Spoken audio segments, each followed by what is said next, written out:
Hello, my name is Chris Crass, and I'm responding to a call put out by Jardana Peacock, who is encouraging white anti-racist healers, spiritual activists, and organizers from around the country to share practices that help them to show up for racial justice, to show up for Black Lives Matter. Practices that white people all over the country can use to be courageous in these times, because these are times that call on white people who have been active for decades, who are just becoming active now, to be courageous for Black Lives Matter. And so Jardana Peacock in this call is echoing the call from Black liberation movement activists and leaders for centuries, encouraging white people to be bold against racism, to be courageous for racial justice, to join in the multiracial movement for democracy, to join in the movement for Black liberation. And we are living in a time when there is a renaissance of Black liberation leadership in every community around the country that is leading us, that is the front line fight for human rights, for a better world for all of us. So now is a time for white people to be courageous. So in my work, I work with churches, community groups, faith communities, schools, helping to support people to be individually and collectively awesome for justice. And in particular, in these times, to help support white people to come spiritually alive, to work against this death culture of white supremacy.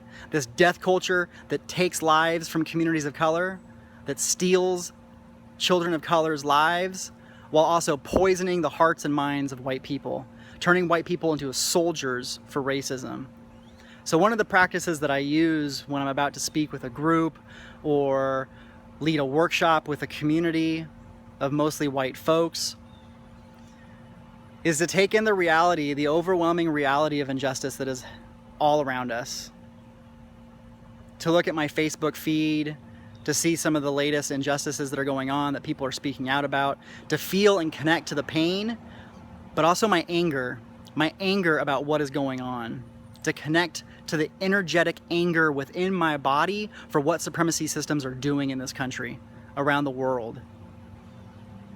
And then I start thinking about how supremacy systems want us to feel powerless. White supremacy, patriarchy, capitalism, they want everyday people, they want our communities, they want us to feel like we can do nothing to change the inevitable continuation of their supremacy system. And so I think about ancestors, those who have come before us, those who have faced unbelievable odds and worked for justice when it seemed impossible. And I breathe into their spirits and pause and slow down my mind, slow down my body, so that I can notice my connection to the earth, my feet on the ground, my body being held by the spirits, the energy of those who have come before us. And to breathe in to the historic memory that they have given us. The South African anti-apartheid movement has a saying that the revolution is a struggle of memory against forgetting, and we must not forget. Because supremacy systems want us to forget that our people have ever accomplished anything at all. And so we must remember. We must remember. Even those who have come before us 10 years ago, let alone 100, 200 years ago.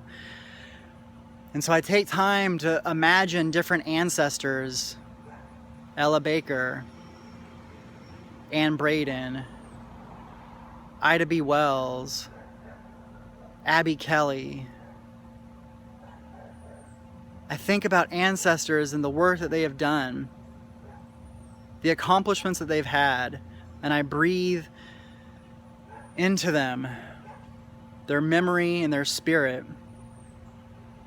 And I do so in a way that tries to help me connect to energy in the earth, energy around me, energy of not just historic movements that live on a page of a book, but historic movements that help give us life, that help give us meaning, that help give us culture, that help give us a heartbeat. The energy of our people And then I think about the people around us today. Black Lives Matter leaders in Chicago, in Baton Rouge, in the Twin Cities, in Chattanooga, in Nashville,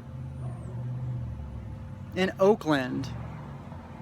I think about Black Lives Matter leaders, young, overwhelmingly black women, queer, working class, trans, and I think about the courage of their leadership in these times and the vision that is at the heart of this movement. And I breathe into images of leaders who have touched my life, images of leaders who I work alongside. And I also think about white anti-racist leaders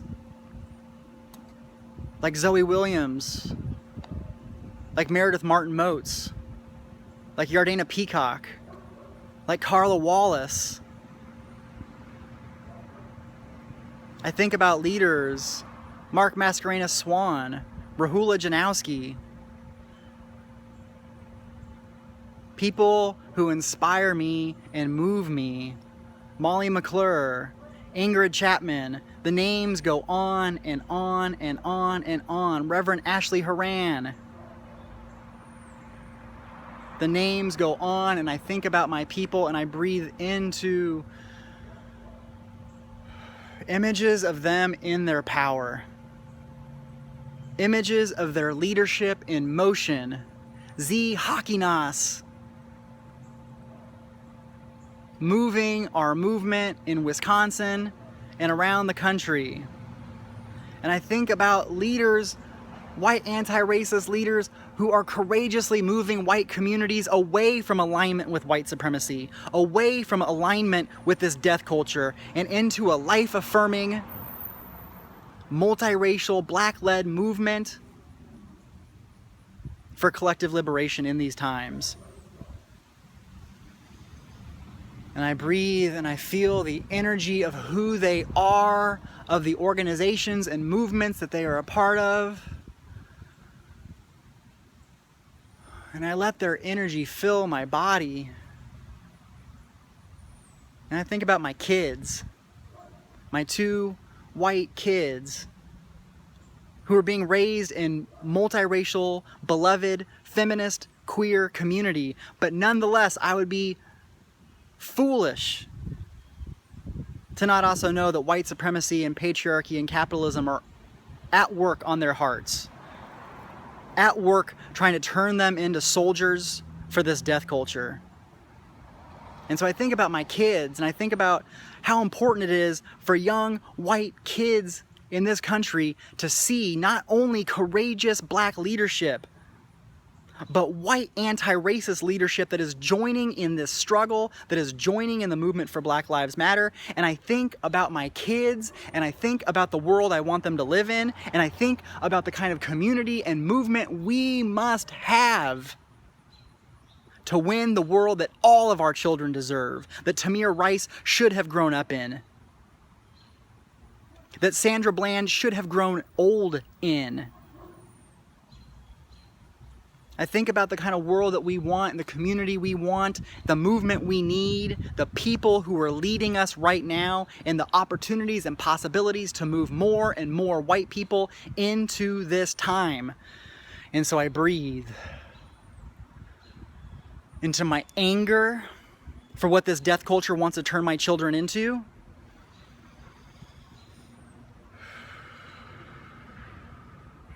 And I breathe into the love and the hope of knowing that there is a world that we are creating that my children will also be a part of.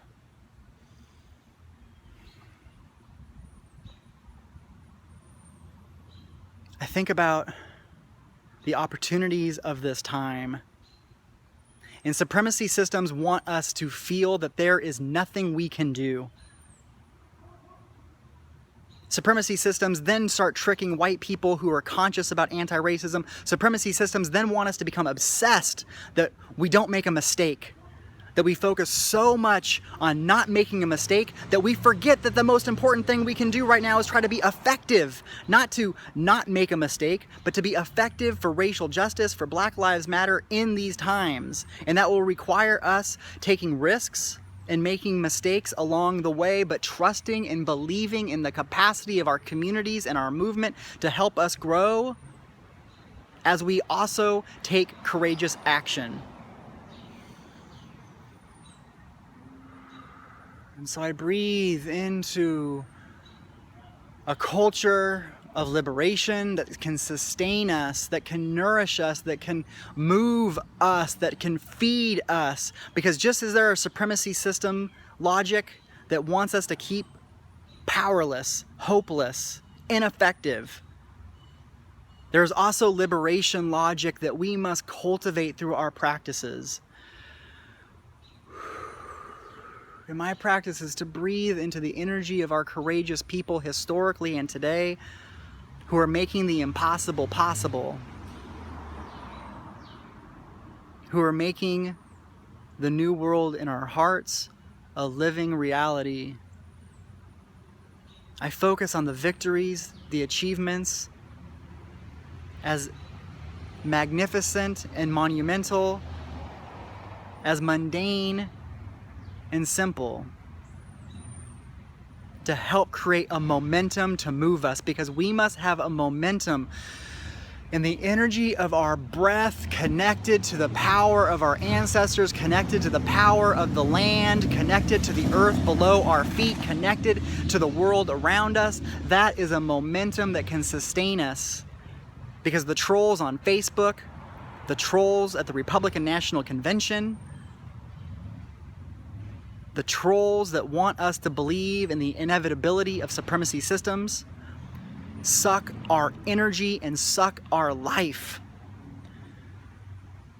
So for me, a daily practice is to connect to possibility in the knowledge that our people have made it possible and real before.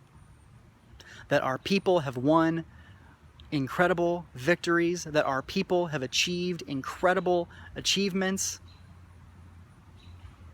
and made important contributions that we benefit from and are all around us today. To breathe and to feel the energy in my body, from my toes and my legs to my core, my stomach, my back, my arms, my legs. To feel the energy in my body and to feel my soul come alive, knowing that this is not just a movement to fight against injustice, this is also a movement to ignite our hearts, connect our souls to our bodies in motion, to come alive against a death culture that profits and lives off of our silence as white people, off of our complicity as white people, off of our participation involuntarily and voluntarily. As white people, we are either anti-racist or we are a part of the death culture. So we have to have practices that can sustain us and nourish us and bring us into momentum, into motion in these times. So let us breathe, let us feel the energy, let us connect to the possible, and let's do all we can to bring down this death culture, to work for Black Lives Matter, and to bring white children away from a death culture that wants them to be soldiers to go after Trayvon Martin, to go after Tamir Rice, to go after Sandra Bland, to either personally inflict violence or to rationalize it, justify it, celebrate it, profit from it. There's another way, and we are a part of that way every time we choose to be courageous against this death culture and breathe into a life-affirming Black Lives Matter collective liberation movement.